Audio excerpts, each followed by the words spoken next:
kategori perempuan 11 tahun. Lorong pertama Nurin Ariatasha binti Muhammad Firdaus dari rumah Alfa.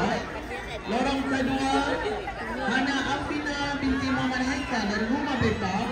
Lorong ketiga Nur Hifa Alfa binti Nasaruddin dari rumah Delta. Lorong keempat Nur Atika Zahira binti Muhammad Zul dari rumah Kama. Lorong kelima Nur Amri Adwa binti Muhammad Amsyami dari rumah Alfa.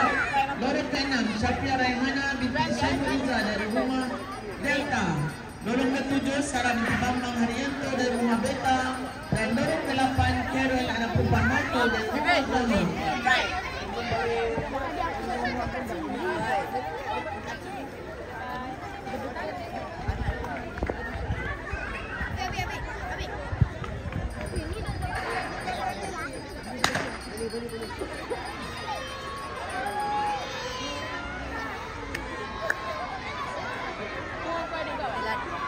Boleh.